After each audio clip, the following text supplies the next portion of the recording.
بسم اللہ الرحمن الرحیم۔ آج ہم جن نبی کا واقعہ بیان کر رہے ہیں ان کا نام ہے حضرت الیاس علیہ السلام۔ آپ اردن کے علاقے جلعاد میں پیدا ہوئے۔ آپ کا ذکر قرآن کریم میں بھی ہے۔ اللہ تعالیٰ فرماتے ہیں، اور ہم نے یقیناً آپ سے پہلے بہت سے رسول بھیجے، ان میں سے کچھ تو وہ ہیں جن کے حالات ہم نے آپ سے بیان کر دیے، اور بعض ان میں وہ ہیں جن کا بیان ہم نے آپ سے نہیں کیا۔ آپ کے زمانے میں جس بادشاہ کی حکمرانی تھی اس کا نام اب یا احب تھا، اس کی بیوی کا نام اسبل تھا۔ یہ بال نامی بت کی پوجا کرتی تھی۔ اس بادشاہ کا زمانہ حضرت عیسیٰ علیہ السلام سے 854 سال پہلے کا زمانہ تھا۔ اس بادشاہ کے زمانے میں غیر قوموں میں شادیاں ہوتی تھیں۔ اس طرح کوئی عورت اپنے ساتھ بال کی پوجا بھی لے آئی۔ رفتہ رفتہ یہ شرک ساری قوم میں پھیل گیا۔ بنی اسرائیل کے انبیاء کرام نے اس شرک کا مقابلہ پورے زور سے کیا۔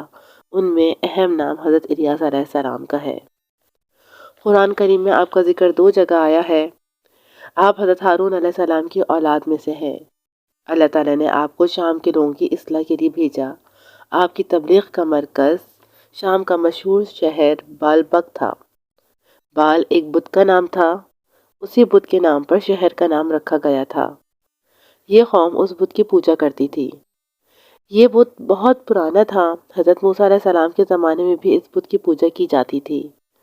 مختلف موسموں میں اس کے گرد میلے لگا کرتے تھے۔ اس پر سونے چاندی کے نذرانے چڑھائے جاتے تھے۔ اس سے خوشبو کی دھونی دی جاتی تھی۔ جانوروں کی قربانی دی جاتی تھی، بلکہ انسانوں کی قربانی دینے کی روایات بھی ملتی ہیں۔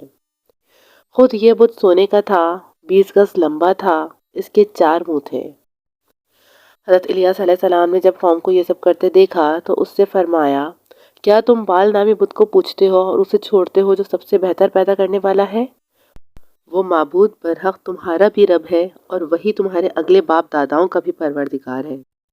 آپ نے اس قوم کو ہی تبلیغ نہیں کی بلکہ وقت کے بادشاہ عقیب کو بھی حق کا پیغام پہنچایا، اور فرمایا، تم بے حس ہو حرکت اور بے جاں بت یعنی بال کی پوجا کرتے ہو۔ یہ کھلا شرک ہے جو خود بھی اور ساتھ میں تم سب کو بھی جہنم میں لے جائے گا۔ حقیقت میں عبادت کے لائق تو میرا رب ہے جو ہمیشہ سے ہے اور ہمیشہ رہے گا۔ آپ کی تبلیغ کی وجہ سے قوم تو پہلے ہی آپ کی مخالف ہو چکی تھی، اب بادشاہ اور اس کی بیوی بھی آپ کے خلاف ہو گئے۔ انہوں نے آپ کا مذاق اڑایا، آپ کو تکلیف دی، پھر نوبت یہاں تک آ گئی کہ وہ سب آپ کی جان کے دشمن ہو گئے۔ آپ شہر چھوڑ کر ایک پہاڑ کے غار میں چلے گئے۔ وہ لوگ آپ کی تلاش میں نکل کھڑے ہوئے۔ اللہ تعالیٰ نے اپنے نبی کو ستانے اور جھٹلانے کی یہ سزا دی کہ انہیں قحط میں مبتلا کر دیا۔